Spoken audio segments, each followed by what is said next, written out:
Welcome to the 2016 Fantasy Football Draft Order Show. I'm Dick Trickle, and alongside me this year, supposed to be Super Bowl champion, Chris Dixon. Speaking of the devil, sorry guys, there he is, running on Dixon time as usual. How have you been? Just great summer, Dick. Great summer. I'm glad to be here alongside you in the Fantasy Football Draft Show. So I give my staff a couple extra weeks off. Everyone's having a great time celebrating the championship win. It's been a long time coming, so glad to be here. It has been a long time coming. You hadn't won the Super Bowl in quite a long time. This is getting creeping up on a decade, if not more. That's true. But being one of the more successful franchises overall, we knew it was just if we put our noses to the grindstone, we were going to get there eventually, and we did get there. Not resting on our laurels, though. We're going to repeat this year and back to back. Well, all right. Do you know who that leaves as the longest tenured coach in the league without winning a Super Bowl title?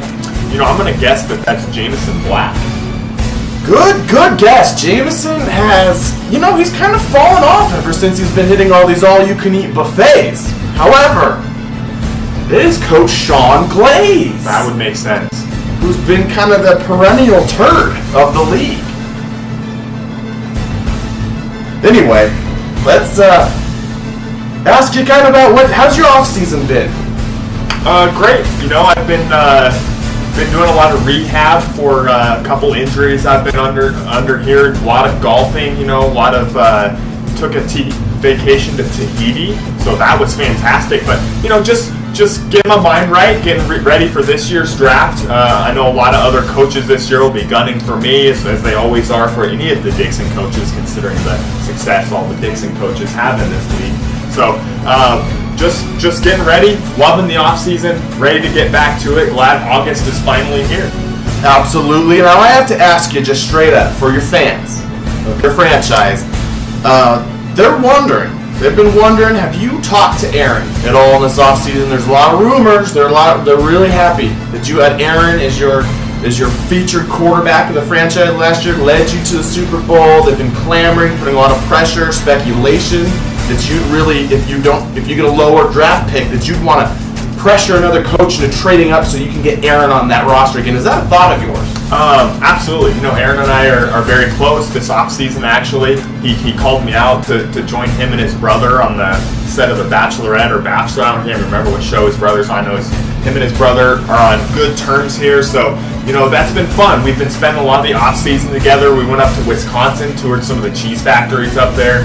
So Aaron and I are in good terms. I actually was just texting with him on the way over, so I told him we'd do anything we could to have him back on the team this year, and we know he was a big piece of our success. So Aaron and I are doing well. All right, where do you suspect where would you project him to kind of go in the first round this year?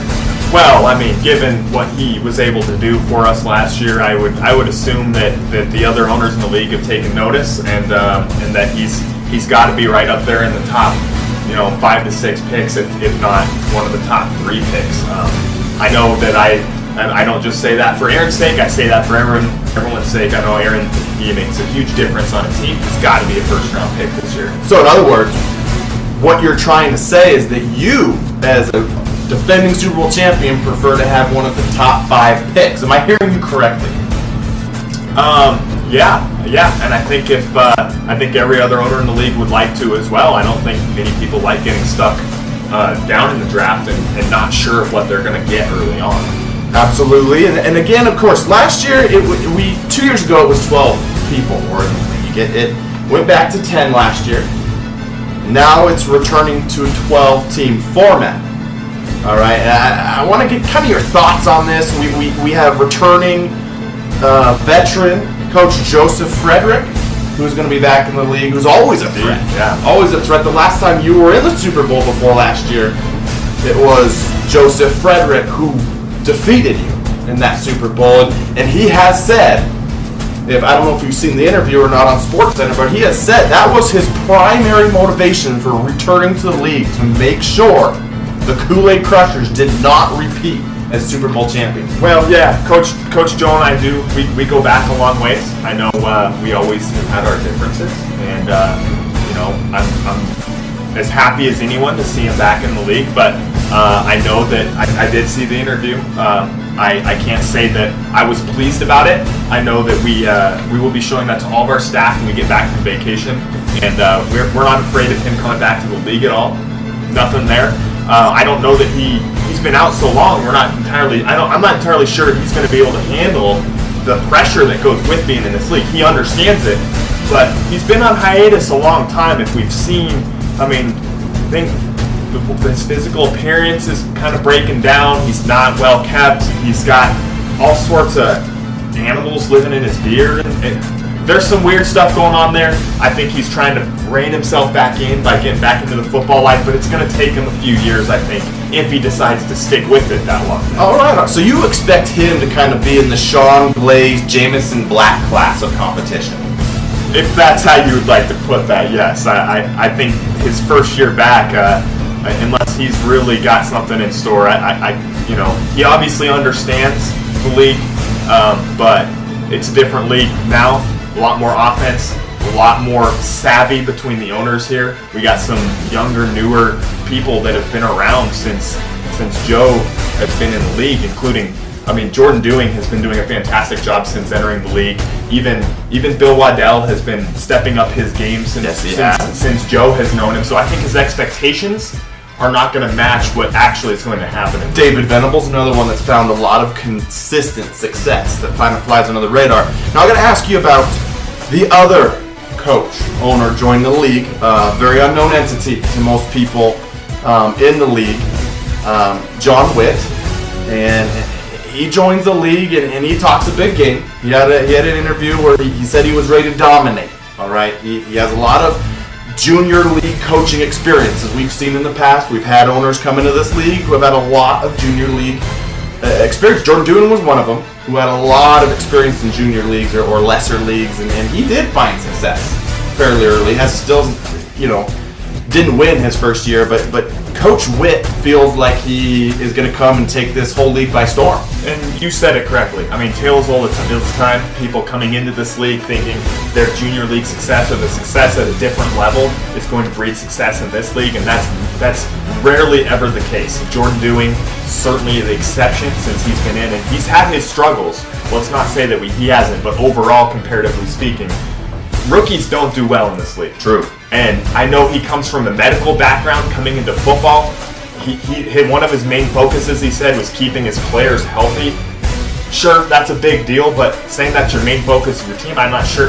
I don't know what his football experience is. A lot of people don't, unknown entity. But again, if we're just going by the numbers, chances are he's going to be down there in the bottom feeders, and that's just the progression of how you come into this league. That's not to say anything that's reflective of him. It's just the way the league goes. Well, all right. Well, how about we get on to some revealing of where people are going to pick in the upcoming 2016 fantasy football draft. I'm ready for it, Dick. All right, let's move to number 12 overall, picking at the bottom of the first round. Why don't you go ahead and do the honors, Coach Dixon? All right, let's see. Shuffle these up here. Yes, and just so everybody knows, yes, as always, these are kept very secret, behind the scenes. They're very random. Can't see through the envelopes. TV Waterhouse has done a great job to make sure the secrecy of these is kept. Yes, they also do the Publishers Clearinghouse checks, I believe, and not many of that.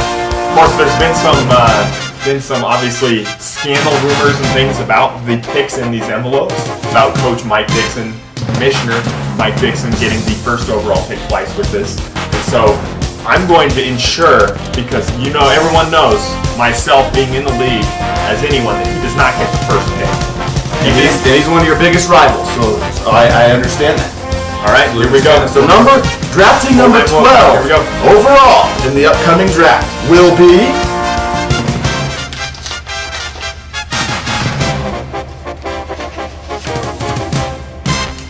the Tenachitlan Skull Crushers. Coach Bill Waddell will be getting the turnaround pick. here in the 2016 NFL draft, fantasy football draft.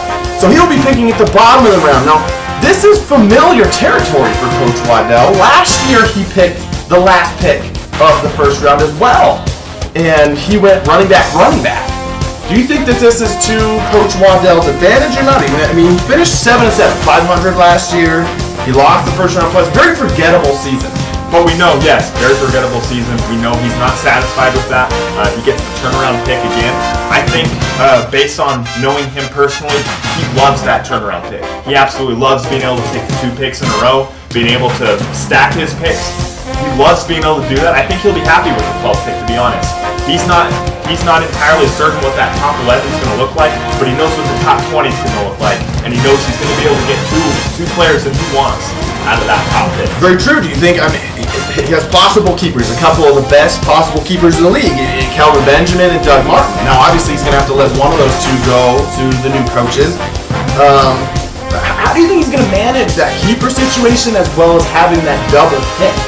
I think he's got to just evaluate which position he likes more. Whether he likes that running back position more or that wide receiver position more. I think he might be looking at a double wide receiver on that turnaround and keeping Doug Martin. That's what I think he'll be looking at. You might see a couple of those top tier running backs will be gone by the time that 12th pick comes around. So he'll be looking at doing something like that. All right, well, let's continue to move forward in this 2016 Fantasy Football Draft Order Show. Let's move on to the number 11 overall pick, drafting just before Coach Bill Waddell. The 11th pick will be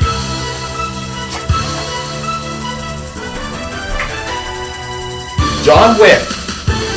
Peterson, four-year-olds. Is that right? That is the team name. That is the team name. So Coach John Witt, rookie, coming into the league.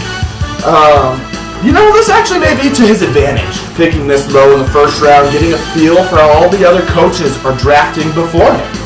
I disagree with that, Dick. I think when these less experienced coaches get into these draft situations, they like to have the higher up picks. They see the top 10 picks go in front of them, and a lot of the players they like gone, and they start to get flustered. I feel like that's something that could happen to John here with the 11th pick. I think he could get rattled early, pick somebody that his first 2 picks might be okay, but I think as the draft goes on, he's going to be rattled because he didn't get some of the players he likes. And I'm thinking that he would rather have a pick somewhere in the top 4 or 5 picks here. Okay, and you know who may be salivating at this is actually Coach Bill Waddell, who picks at the 12, knowing that the rookie picks on both sides of him may actually be to Coach Waddell's advantage. Yeah, I don't think there will be many times in this draft in which John Witt's going to take Coach Bill Waddell's pick with that pick right before him at that 11. I think Coach Bill Waddell's going to love having him picking in front of him, having that inexperience going right in front of him. Well, okay. Let's keep this thing rolling. Let's get into the top 10. Now, picking 10th overall in the 2016 Fantasy Football Draft.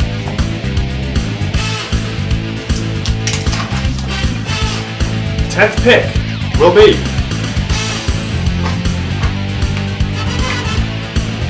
Dave Venables, Midnight Rockers.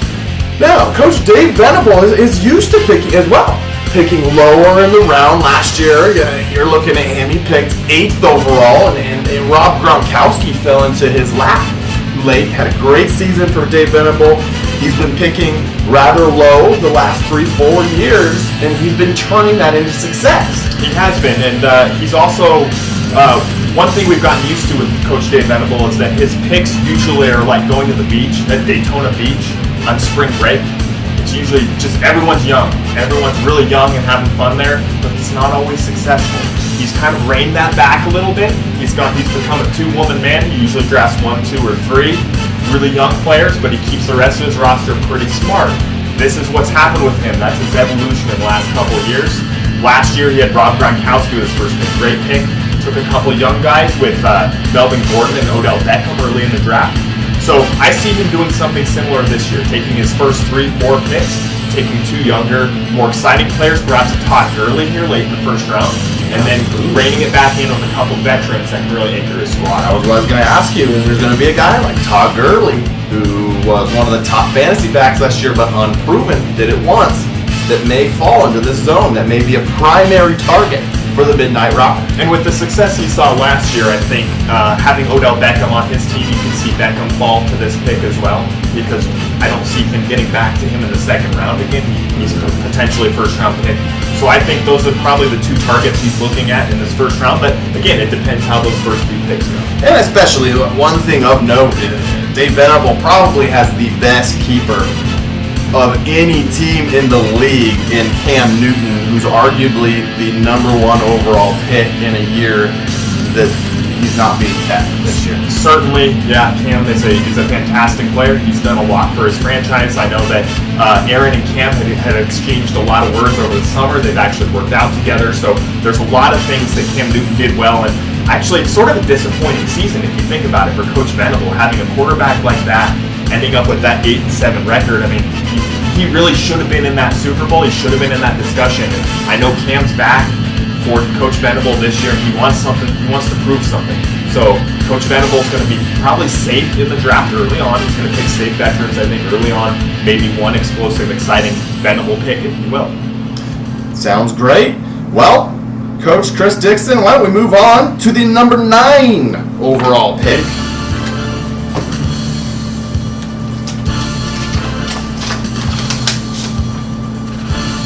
The 9th overall pick will be Sean Glaze and the G Unit. Sean Glaze in the G Unit, also a team. He picked 9th last year, ironically. Also a team that's been picking low in the rounds. However, unlike Dave Venable, Sean Glaze has not been able to turn these late picks into sustained success in the regular season. What does he need to do to change this trend? Well, really, what we know with Sean Glaze is he has got to get away from drafting favorites. He gets favorite players. He loves drafting them, which is great. He loves having these guys on his team. But last year he goes with Demaryius Thomas, Dez Bryant. Two players we know he likes. Probably not the two best production-wise players he could have gotten at those picks, and he suffered. He's suffered in the past about it. However, this is a pattern of failure for the Glaze franchise. As you mentioned early on as we opened the show, he has not won a Super Bowl, longest tenured coach in the league. We know he wants to change that, but he's got to take steps to change that. So we got to see something from him to change that. Absolutely, and maybe that means a no Tony Romo this year. However, he does get to keep one of the young, up-and-coming talents in Latavius Murray. So, and Sean Glaze has never really been known for his running back talent on his squad, so it's a little bit different. Maybe the blueprint is different for him this year. And it could be. He's always gone with the quarterback wide receivers, usually the strong point of his team. He's also tried that popular tight end approach that worked in the Dixon era, if you will. But now we might see him do running backs. That could be, like you said, a philosophical change that he takes, and maybe it'll work for him. Absolutely. Well, let's keep on rolling. Let's get to number 8 in the upcoming fantasy football draft. Number 8 pick will be Bob Waddell's Ghost Hunters Gone Wild. Now, Bob Waddell, here's a guy, you're talking about John Witt, and a guy and a rookie who thinks he's going to come in and dominate. Now, Bob Waddell was somebody with that same rhetoric a couple of years ago. And he has now consistently, 2 years in a row, been a bottom feeder. I mean, what does he need to do in his own evolution to grow and make the playoffs? Let's just talk one step at a time. Let's not talk Super Bowl, Bob. Let's not get ahead of ourselves. That's a little bit too high of a bar for him at this point. But let's just talk about him making the playoffs. Yeah, I mean, right now you have a better chance of finding a ghost than a playoff spot for Coach Bob Waddell. That's just the reality of the situation. And yes, like you said, he comes into the league, talks more trash than anyone about how experienced he is and how he's going to take the league by storm, and he certainly has not done that. And really, Bob Waddell's MO has always been Coach Bob. He comes in and he drafts really well early, and things just sort of fall apart late. You'll see he'll take a kicker early, or a defense too early, or he'll reach for guys, start reaching for guys too early in the draft, and that's usually how it goes. I mean, we understand He is him and Coach Venable, two of the elder statesmen in the league. Their bedtime comes a little earlier than others, so they may start getting a little tired as the draft wears on. So the stamina and the fatigue element always comes into play with Coach Bob. Absolutely. Absolutely. I couldn't agree more. I mean, you look at his draft last year, he had one of the top picks. He was number 4 overall. He didn't have very many hits. Le'Veon Bell, really not a hit. C.J. Anderson, not a hit. You talk about Joseph Randall, definitely not a hit. Josh Hill, not a hit. So, I mean, and again, drafted Baltimore defense really high. I mean, so your advice to him is maybe become more conservative in his picks with known entities? It's tough right now for, I'd love to give advice to Coach Bob Waddell, but given the amount of trash that he's talked to the experienced members of this league, I'm really not wanting to give him advice. But like I said, he reaches too early. He's got to learn how to pull those reaches back, pick the guys, stick with his picks, stick with the guys that he knows he wants, he knows that are going to be good, instead of trying to reach 2 rounds early. He thinks everyone is thinking the same way about some of his players that they don't. Sometimes he takes a pick and everyone, whoa, that's 4 rounds from now. So he's really got to start looking at where everyone else in the league is at, and I think that's just that perception thing. He's been in other leagues where everything's erratic. This is a pretty solid league. You can't do that in this league. He's got to pull it back in. And that really could be good advice for John Witt. So let's move on to number 7 overall.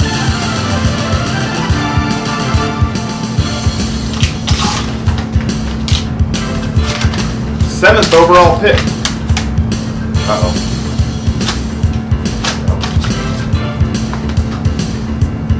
Will be Joe Fredericks, Cascadia Sasquatch Uprising. Now, isn't that a great name for a new franchise? Of course, he used to be the Quack Attack, and now he has opted for new colors, new threads, with a new look, as you've mentioned his beard before, with the Cascadia Sasquatch Uprising. Yeah, the name change coming on the heels of course, the animal conservationists. A lot of the duck people were up in arms about his controversial team name. So he was forced to sort of change that team name into something of a more mythical creature, a Sasquatch Uprising instead of the Quack Attack. So we see that, fans up in arms about that. I think that's going to be too much of a distraction this year surrounding that team, and I think he'll be able to move past that. He has that experience, but again, it's been a while since he's been in the league, so I think he'll be able to handle the middle rounds. I think this is actually a perfect place for Coach Joe to sit in, is this pick right here. Okay, and typically, now, Joe Frederick has always been draft a running back guy, forever. If you look at his history in this league, he's always been pretty strict, stay to the book, running back. Do you think that is a strategy that still plays well in today's NFL? It doesn't, but I think he hasn't adapted yet, and maybe he has, but I think we're going to see him probably looking at running backs early again, and that's just a testament to how long it's been since he's been a part of this game. I mean, I think it's been 10 years, it feels like. I mean, I don't know how long it's been, forever since he's been in this league. But yes, the running back feels like something that he could do here. Probably a Le'Veon Bell, Adrian Peterson, somewhere here in the middle of the round. True. And you do know, are you still sour about him beating you in that Super Bowl? Oh, no. I mean, more recently, we've won a Super Bowl, obviously, this year. We're the ones on the hill. We have nothing to feel sour about. I think he's the one who has everything to prove. So we know we just have to go out. We just have to play our game with our game, and I'm not afraid of anything that Coach Joe can throw at me. Well, all right, that rounds out the bottom half of the 2016 fantasy football draft. At 7, again, as a recap, you're going to have Joe, and then you're going to have Bob, Sean, Dave Venable, John Witt, and then Bill Waddell are going to round out that bottom half of that draft. We're going to take a quick break, and then when we get back, we're going to dive into the top half of the 2016 fantasy football draft. You tired of losing at fantasy football? Do you ever wonder why none of your draft picks work out? Are your players always getting injured? Having trouble keeping up with the opposition? Well, buck up, fantasy football guy. Fantex is here to naturally enhance your ability to play with the pros. I used Fantex to win a Super Bowl with a losing record. Fantex is designed to stimulate the football cortex and increase every fantasy player's game. It's easy. Just take one pill before kickoff on game day and watch the magic happen. Last year, I really thought I had a large enough football cortex. But when it was out in the open, amongst all the others, I discovered it was small and shriveled. This off-season, I've been using Fantex, and I've definitely felt my football cortex swell to maximum size. Fantex is not for everyone, including those who have apathetic disorders.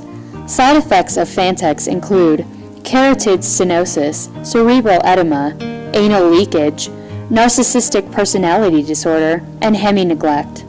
Fantex has not been approved by the FDA and should be taken once a week with a large beer and plenty of fantasy football research, including but not limited to magazines, websites, and viewing of actual NFL games.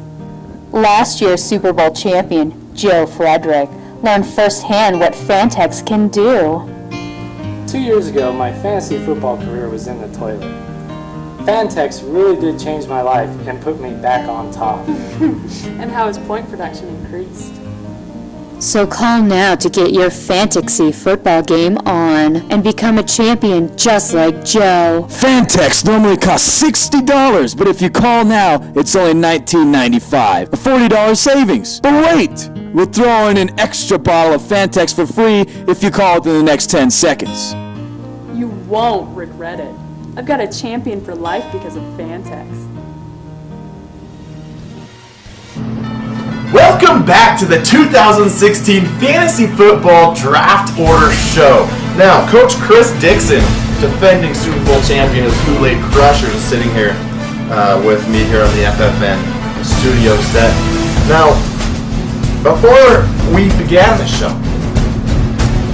I'd asked you about Aaron Rodgers. And I asked you if you talked to him, and you have, and you're definitely interested in redrafting him. You confirmed you needed to be in that top half of the draft order. That's right. You are still sitting there. That pick is still open, and we're pretty excited to be able to see that. I know that Aaron's probably pretty excited to see that too. So we'll see how it shakes down. All right. You also have Jake Tyson's strike team is still out there somewhere. Who was your runner-up last year? Finished second. He was on a roll, so he's got to be pretty excited about that. Coach Mike Dixon, who you promised would not get the first overall pick, he is still sitting out there, probably watching this, wondering what's going to happen. Of course, Jordan Dewing is sitting out there as well, a guy that found a lot of success, but then last year fell off of a cliff, so it's interesting to think about what he might do. He's been drafting pretty low lately, and when he had success in those previous years, he had high draft picks. Now you also have Jamison Black, who's still sitting out there, as well as Preston Fayes' bovine intervention. Now, which of those teams remaining do you, aside from yourself, do you think is salivating most at still being to be determined to be in that top half? Well, it's got to be Coach Mike Dixon. I mean, obviously he hasn't seen success with those early picks, but he's had that first pick the last 2 years. He's obviously the leverage that you can leverage by trading that pick. He's got to be salivating, especially with the way that he trades in this league. And I think actually Coach Jordan Dewing, I think the easiest way for him to get back on track would be to have that first pick and get the guy that he wants and be able to plan out the rest of his draft around that person. Well, absolutely. Well, without further ado, why don't we roll into the top six? Let's roll. Coach Chris Dixon. Number 6 pick.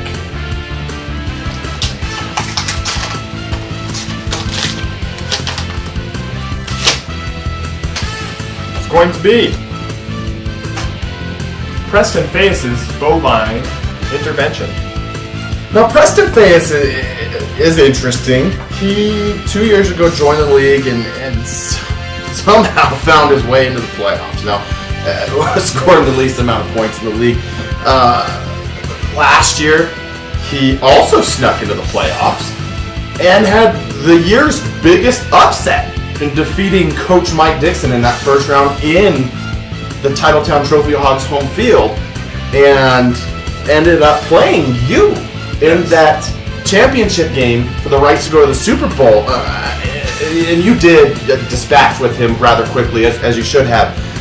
But were you surprised to see that kind of success? And I think a lot of people were. I think pretty much everybody when the playoffs started pegged that as a Dixon championship round. When Bovine and Wrench were able to overcome that, it was called one of the biggest playoff upsets in the history of this league. And I think the next week, we just went out and did what we needed to do. But a lot of the experts were talking about how that is the team that showed up. That's the team that should have showed up. That's the team we had all year. And so it wasn't so much as us beating him as that was just the team that was supposed to be. So that upset, certainly he's seen some success. I have heard those rumors that he's hired many of the Chupacabra Terror former staff. Interesting rumors as well. To come in and help shore up his operation. Even with the recent championship of that 4-long franchise, I'm not sure that's the best move.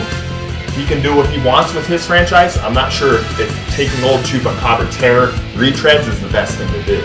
Well, where do you expect Preston to go? I mean, in the first round, the first 2 years, he's drafted running backs in those first rounds, and he has found success with those picks. Do you think he stays to the blueprint? Do you think or not? I think he has to. I think he gets in these zones where he's comfortable with what he's doing, and I think he's had his success. I think he's going to stick with what he does, and you know what? As much as anyone can say about him and everything he's been able to do and how much of an underdog, he's had success. He really has had success in his first 2 years, so there's not much else people can say. You can say, you know what? Put up the middle finger. I've had success. You can say whatever you want about my franchise. Absolutely, he can. He has that right, and the numbers back him up. Well, let's move into the top 5. Let's go to the 5th overall pick. We have the 5th overall pick coming up.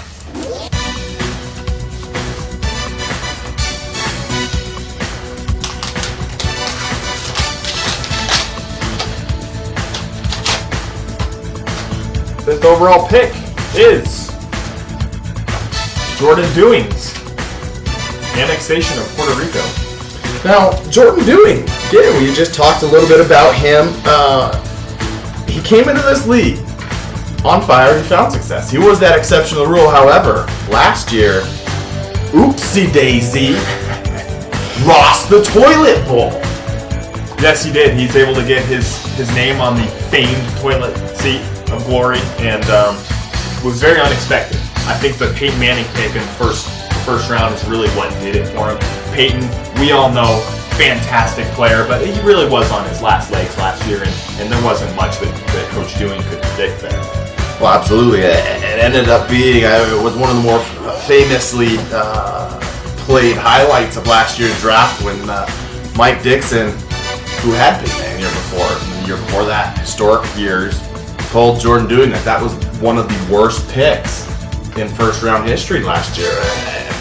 And it turned out to be that way. It turned out to be that way. And really, it wasn't just the Peyton pick. His entire draft ended up being a disaster between Jimmy Graham, Justin Forsett, Frank Gore. There were a lot of picks that were really left people scratching heads. And even when you got halfway through the season, you could see what he'd done in the draft.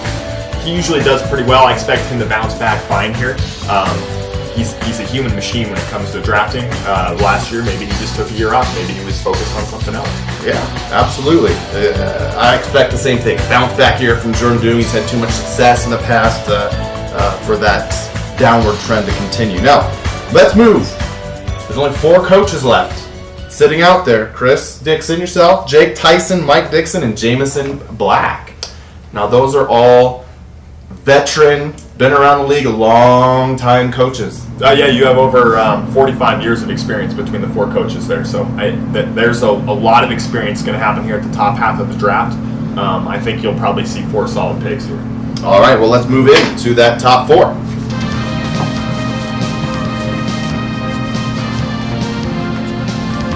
Fourth overall pick.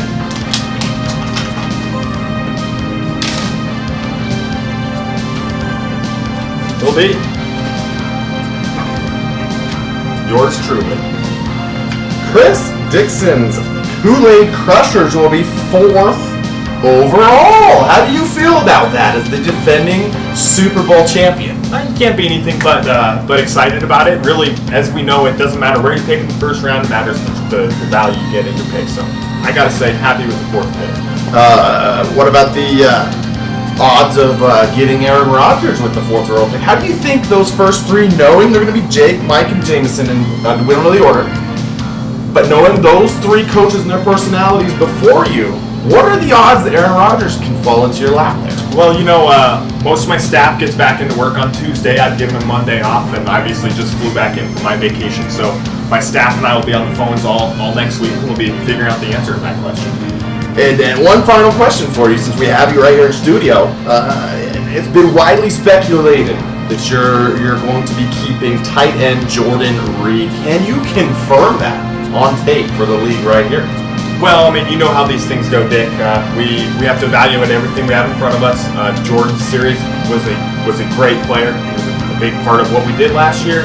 Obviously, I think a lot of people are expecting that, and we'll sit down and talk with Jordan this week. We'll sit down and talk with a few other of our options, and we'll get to it. Well, all right. You gotta love that non-answer, right, Dick? Deflected like a pro. Well, one last break. And we're going to come back and we're going to figure out picks number 1, 2, top 3.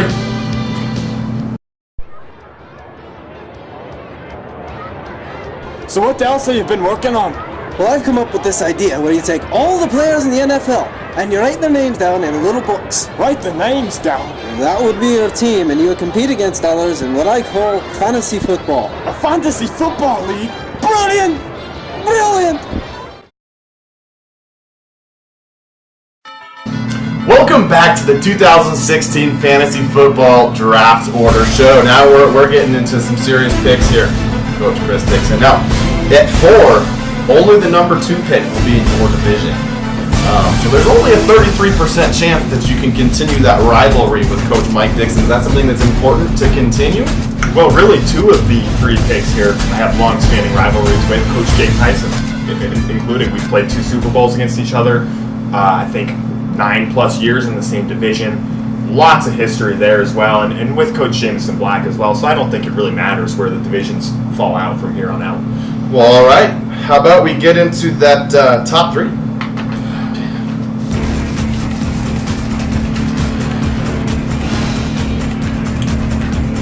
That 3rd overall pick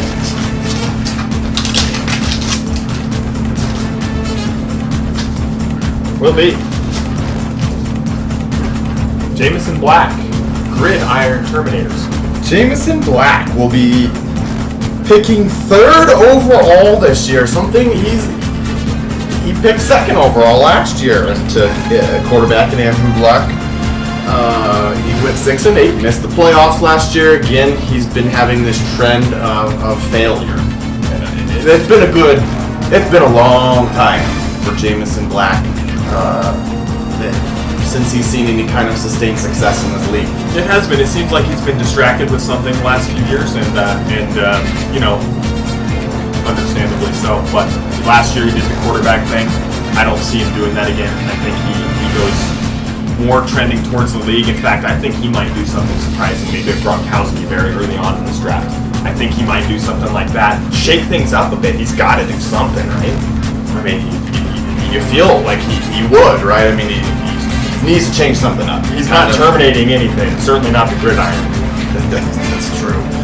He may be terminating an all-you-can-eat buffet, but nothing to do with X's and O's. Yeah, Wing Shack. Been terminating that Wing Shack since it opened up. That's true. Now, the next reveal envelope really tells us the top of the draft here. I'm beginning to look like a chump here with a 50-50 chance of my guarantee not being correct. Well, I don't know. I don't know what you want to tell people about it. I'm sorry if it ends up coming to that. I truly am. Well, it's in your hands right now.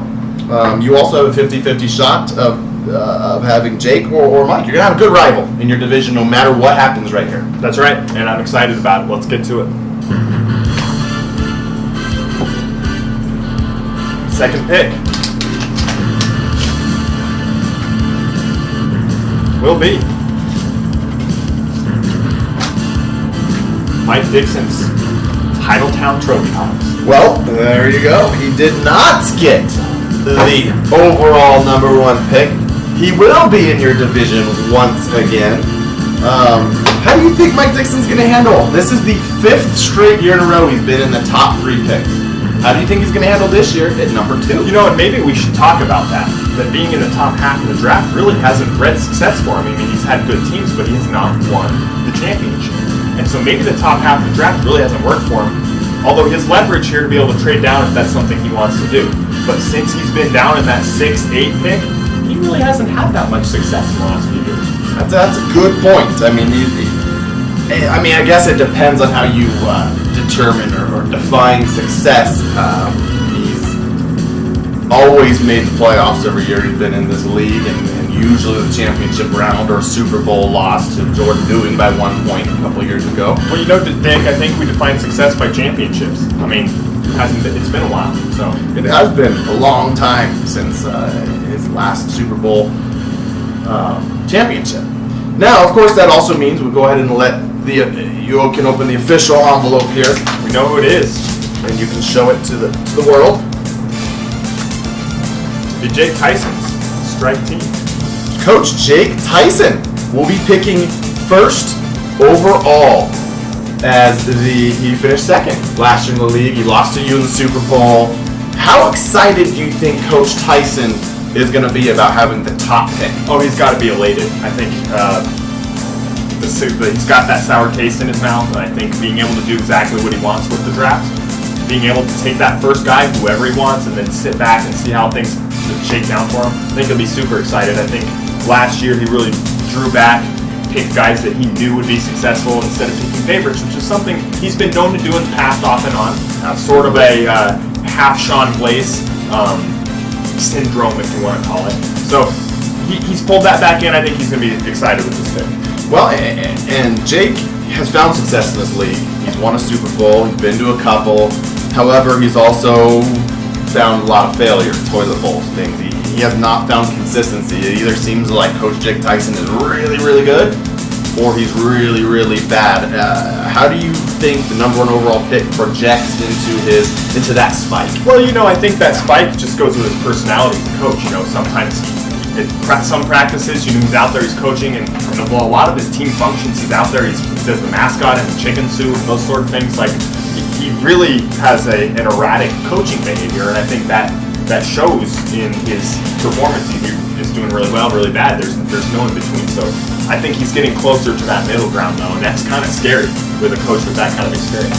Very true. Well, we've also determined the divisions based on this draft order show. Now, you're going to have in the AFC division yourself, defending Super Bowl champion Chris Dixon's Kool-Aid Crushers. You're also going to have Dave Venable's Midnight Rockers. You're also going to have Preston Faye's Bovine Intervention, Bill Waddell's Tenachetlawn Skull Crushers, Mike Dixon's Titletown Trophy Hogs, and Bob Waddell's Ghost Hunters Gone Wild. So you got 2 Dixons, 2 Waddells, and then Dave Venable and Preston. Yeah, with that division, you've got to believe that Preston and Bob Watt have the biggest uphill battle right there between the 2 Dixons, Coach Bill Waddell, and we know those 3 will win the mix. And then with Coach Jake's recent success, we've got to think. And Dave Venable's had a lot of success. Dave Venable has had a lot. So you've got to think that there's a lot of there's an uphill battle there for him. Absolutely. Yeah, I mean, aside from... Oh, I'm sorry, Jake isn't in that division. He's in the other division. You've got to think it's got to be the Dixons and then Bill Waddell, right? And Dave Venable. There's got to be your favorite. Yeah. And Preston and Bob have to be the early picks to miss the playoffs because in a 12-man format, the top 4 teams in each division are going to make the playoffs. So you got to figure Bob and Preston are going to be the Vegas odds-on favorite to be the 2 that are out of the mix. Well, they'll be the ones. I think Vegas will tell us where those odds are at here soon. Aside from yourself, who do you view as the biggest threat in that division? Well, Dick, it's got to be pretty obvious. It's got to be Coach Mike Dixon. I know Coach Bill Waddell's had success recently, but Coach Mike Dixon has a history of always being a problem, especially for our franchise. And so we see that as probably our biggest rival for competing for this division. All right, and then in the NFC, you're gonna have Jake Tyson. So there's a possibility of a Strike Team Kool-Aid Crusher rematch in the Super Bowl.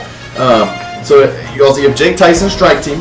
You're gonna have Sean Glaze's G Unit, Jameson Black's Gridiron Terminators, Jordan Dewing's annexation of Puerto Rico, Joe Frederick, who's returned to the league with the Cascadia Sasquatch Uprising, and then finally rounding it out with the rookie John Witt in that division. So who do you look at as the favorite there? Well, I don't know, Dick. I mean, you've got to definitely see this as the weaker division. I mean, your most experienced coach there, in fact, is probably Sean Glaze. But there's not a lot of success there. So you've got to see Jordan, or I hate to say it, Coach Joe Frederick, as the two favorites in this division. And probably coming in a close third would be Coach Joe Frederick's beard over the rest of the competitors in that division. I mean, did you just forget about Jake? No, I'm saying that you've got Jake. He's erratic. I can't put him in that top 2, top 3 because of his erratic behavior as a coach. But he has been picking it up lately. But there's something there that's not a strong division overall. So you're looking at Jordan or Joe is what you think the favorites are going to be. And of course, this is just pre-draft when you're looking at coaching behavior. You never know how things shake down in the draft. You never know how personal behaviors, things happening in people's lives affect that draft.